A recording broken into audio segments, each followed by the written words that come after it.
கிறிஸ்துவுக்குள் அன்பான தேவனுடைய பிள்ளைகளே, நமது ஆண்டவராகிய இயேசு கிறிஸ்துவின் பரிசுத்த நாமத்தில் உங்களை வாழ்த்துகிறேன், ஆசீர்வதிக்கிறேன். நீங்கள் சுகமாய் இருக்க வேண்டும் என்று உங்களுக்காக ஜெபிக்கிறேன். இன்றைக்கும் நம்முடைய தியானத்திற்கு ஆதாரமாக லூக்கா எழுதின சுவிசேஷம் 15ஆம் அதிகாரம் 31ஆம் வசனத்தை பாருங்கள். அதற்கு தகப்பன், மகனே, நீ எப்போதும் என்னோடு இருக்கிறாய், எனக்குள்ளதெல்லாம் உன்னுடையதாய் இருக்கிறது.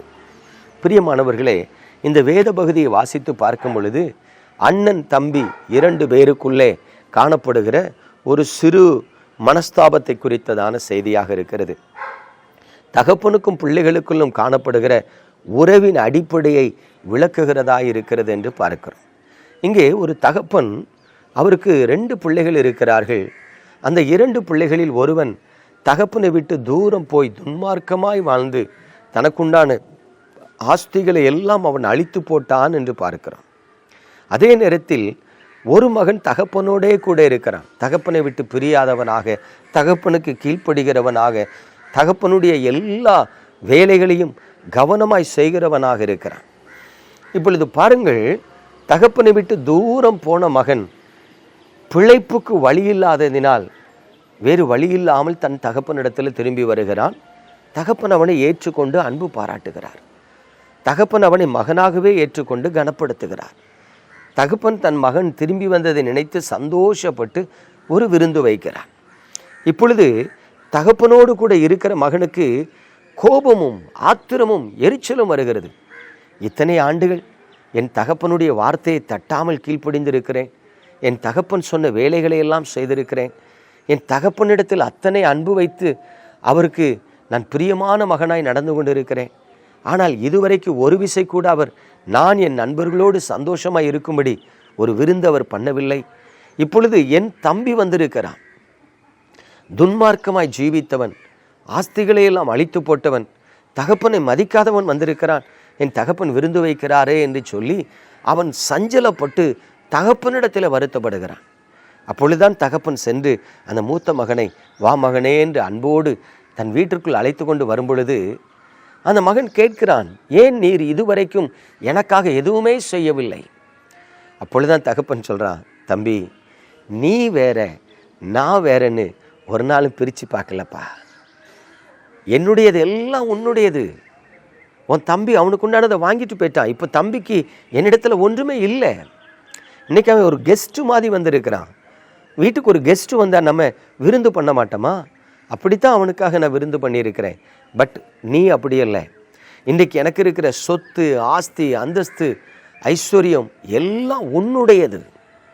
இதை நீ என்கிட்ட கேட்டு எடுக்கணும்னு அவசியமே இல்லை. நீ சுதந்திரவாளி, உன் விருப்பப்படி நீ சந்தோஷமாக இருக்கலாம் என்று சொல்லுகிறதை பார்க்கிறோம். எனக்கு அன்பான தேவனுடைய பிள்ளைகளே, உண்மையாகவே ஆவிக்குரிய வாழ்க்கையில் இன்றைக்கு பல கிறிஸ்தவர்களை பார்க்கும் பொழுது சில நேரம் ஆண்டவரிடத்தில் கோபப்படுகிறவர்களாக இருக்கிறார்கள். ஏன் தெரியுமா? புதிதாய் வந்த ஒரு கிறிஸ்தவன் ரட்சிக்கப்பட்ட உடனே திடீர்னு ஆண்டவர் அவனுக்கு பிளெஸ் பண்ணி ஒரு வீடு கட்டி கொடுப்பார், இல்லை ஒரு கார் வாங்கி கொடுப்பார், இல்லை அவங்க பிள்ளைகளுக்கு நல்ல ஒரு வேலை கிடைக்கும். இப்போது பரம்பரையாய் கர்த்தரோடு இருக்கிற கிறிஸ்தவர்களுக்கு பார்த்தீங்கன்னா, நேற்று வந்தவன் ஆசீர்வதிக்கப்பட்டிருக்கான்ப்பா, எனக்கு ஒரு ஆசீர்வாதமும் கிடைக்கலன்னு சொல்லி அங்கலாய்க்கிறவர்கள் பலர் இருக்கிறதை பார்க்கிறேன். அப்படிப்பட்டவர்களுக்கு தான் இன்றைக்கு ஆண்டவர் பேசுகிறார். பிரியமானவர்களை, பல வருடங்களாக தேவனோடு இருக்கிற நீங்கள் ஒரு காரியத்தை மறந்துட்டீங்க. என்ன தெரியுமா? You are the righteous one of your father. நீங்கள் தேவனுடைய சுதந்திரவாளிங்கிறத மறந்துடக்கூடாது. யோசித்து பாருங்கள், இன்றைக்கி நான் இருக்கிறேன், என் வீட்டுக்குள்ளே போகிறேன், எனக்கு ஏதாவது சாப்பிடணும் போல் இருக்குது. அம்மா இருந்தாங்கன்னா, அம்மா ஏதாவது டிஃபன் பண்ணி தாங்கன்னு கேட்பேன். நான் கேட்டால் அம்மா பண்ணி கொடுப்பாங்க. சரி, ஒருவேளை வீட்டில் அம்மா இல்லைன்னு வைங்களேன், நானே போய் ஏதாவது வீட்டில் இருக்குதா அப்படின்னு சொல்லி தேடி பார்த்து இருக்கிறத எடுத்து நான் சாப்பிடுவேன். ஒருவேளை ஒன்றுமே இல்லைனாலும் பணம் எங்கே இருக்குங்கிறது தெரியும். அங்கே போய் 100, 200, 500 எடுத்து எனக்கு வேண்டியதை வெளியில் போய் என்ன பண்ணுவேன்? சாப்பிடுவேன். ஏன்? என் வீடு, என் சுதந்திரம்.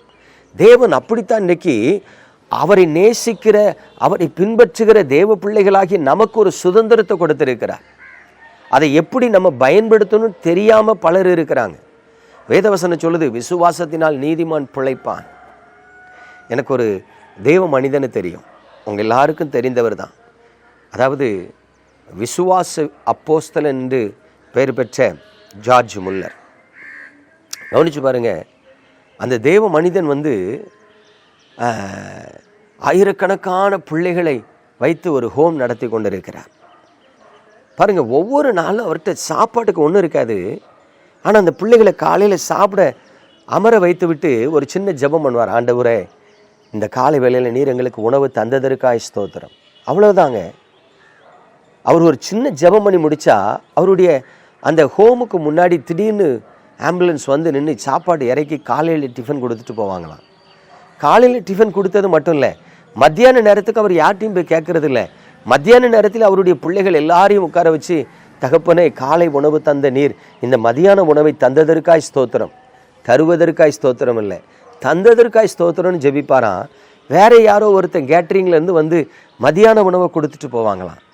அதாவது ஏதோ ஒரு நாள் இல்லை, டே பை டே 3 வேளை சாப்பாடு அந்தந்த நேரத்தில் கர்த்தரிடத்தில் கேட்டு பெற்றுக்கொண்டார் என்று சரித்திரத்தில் நான் வாசித்திருக்கிறேன்.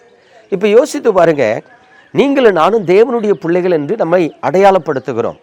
நீங்களும் நானும் நான் ரட்சிக்கப்பட்ட கர்த்தருடைய பிள்ளை என்று ஒருவேளை சந்தோஷப்படுகிறோம். ஆனால் விசுவாசத்தோடு நம்முடைய தேவைகளை தேவனிடத்தில் ஒவ்வொரு நாளும் கேட்டு பெற்றுக்கொள்ளுகிற அனுபவம் இருக்குதான் பாருங்க.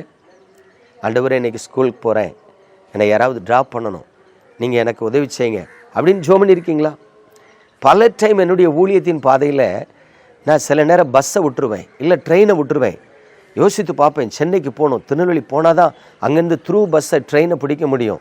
நேசரத்தில் சில நேரம் பஸ்ஸை ட்ரெயினை விட்டுட்டு, ஆண்டவரே பஸ்ஸை விட்டுட்டேனப்பா, நான் ஒரு 6:30 போனால் தான் நெல்லை எக்ஸ்பிரஸை பிடிக்க முடியும், இல்லை ஒரு 7:30 போனால் தான் ஒரு பிவிடி பஸ்ஸை பிடிக்க முடியும், ஏதாவது ஒரு உதவி செய்யுங்கன்னு அந்த இக்கட்டான நேரத்தில் ஜெபிக்கும் போது யாராவது ஒருத்தர் வருவாங்க, பிரதர் நான் திருநெல்வேலி போகிறேன், நீங்கள் வரீங்களா அப்படிம்பாங்க.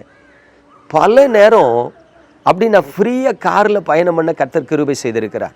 இது நேசரத்தில் மட்டும் இல்லை, சம்டைம்ஸ் தூத்துக்குடியில் நிற்கும்போது நாசரித்து வருகிறதுக்கு, மதுரையில் நிற்கும்போது திருநெல்வேலி வருகிறதுக்கு, இப்படி பல நேரம் இக்கட்டான சூழ்நிலையில் தேவ சமூகத்தில் ஜெபிக்கும் பொழுது ஆண்டவர் கிருபையாய் நடத்தி இருக்கிறார். ஒரு விசை திண்டுக்கலுக்கு ஊழியத்துக்கு போகணும், நேசரத்துலேருந்து திருநெல்வேலிக்கு காரில் போய் இறங்குற இடத்துல என் ஃப்ரெண்டு நிற்கிறான், மதுரைக்கு போகிறேன்டான்னா. அவங்க கூட மதுரைக்கு போயாச்சு. மதுரையில் போய் இறங்கி 2 பேரும் ஒரு இடத்துல டீ சாப்பிட்டுட்டு இருக்கிறோம். அங்கே இன்னொரு ஃப்ரெண்டு வராரு. அவர் சொல்கிறார், நான் இன்னைக்கு கோயம்புத்தூர் போகிறேன்னாரு. திண்டுக்கல் வரைக்கும் நான் போக வேண்டிய இடத்துல கொண்டு ட்ராப் பண்ணிட்டு போனார். நல்லா கவனிங்க, விசுவாசத்தினால் நீதிமான் பிழைப்பான். இன்றைக்கி நீங்கள் தேவனுடைய பிள்ளைன்னு உங்களை சொல்கிறீங்க, ஏன் பிச்சைக்காரனை போல என்ன ஆசீர்வதி ஆண்டவரே, எனக்கு தாரும் ஆண்டவரேன்னு கேட்டு அழுது கொண்டு இருக்கிறீங்க? உங்கள் ரைட்ஸை பயன்படுத்துங்க, உங்கள் உரிமையை பயன்படுத்துங்க. உங்கள் தகப்பன், உங்கள் தேவன், உங்கள் ஆண்டவர், அவரிடத்துல ஒவ்வொரு நாளும் நீங்கள் விசுவாசத்தோடு கேட்பீர்கள் என்று சொன்னால் அதை பெற்று அனுபவிக்க முடியும். ஆகவே நீங்கள் தேவனோடு இருப்பீர்கள் என்று சொன்னால் தேவனுடையது எல்லாம் உங்களுடையது. ஆண்டவர் எனக்கு ஒன்றுமே செய்யலைன்னு சொல்லி அழுது கொண்டு இருக்காமல், அவிசுவாசப்படாமல், கவலைப்படாமல், என் தேவன், என் தகப்பன், என் இரட்சகர் நான் கேட்கிறத தருவார். அப்படித்தானே அவர் சொல்லியிருக்காரு, கேளுங்கள் அப்பொழுது உங்களுக்கு கொடுக்கப்படும், கேட்கிறவன் எவனும் பெற்றுக்கொள்ளுவான்.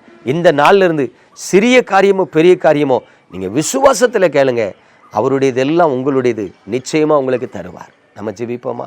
எங்கள் அன்பின் பரலோக தகப்பனே, பரிசுத்தமான இந்த காலை வேளையில் உமது பிள்ளைகளை வாழ்த்துகிறேன், ஆசீர்வதிக்கிறேன். இன்றைக்கு உம்முடைய பிள்ளைகளில் பலர் அன்புள்ளவர்களாயிருக்கிறார், பரிசுத்தமுள்ளவர்களாயிருக்கிறார்கள், ஜெபிக்கிறவர்களாக இருக்கிறார்கள். ஆனால் விசுவாசத்தினால் தகப்பனுடைய நன்மையை சுதந்திரிக்கிற சுதந்திரவாளிகள் என்று அந்த ஸ்தானத்துக்குள்ள கடந்து வராமல் இருக்கிறார்கள். இந்த செய்தி அவர்கள் மனக்கண்களை திறக்கட்டும். கர்த்தர் அவர்களை ஆசீர்வதியும். இன்றிலிருந்து அவர்கள் குறைவற்றவர்களாக, தகப்பனோடு இருக்கிற பிள்ளைகளைப் போல ஒவ்வொரு நன்மைகளை சுதந்திரிக்கிறவர்களாய் காணப்பட நீர் கிருபை செய்ய வேண்டுமாய் ஜெபிக்கிறேன்.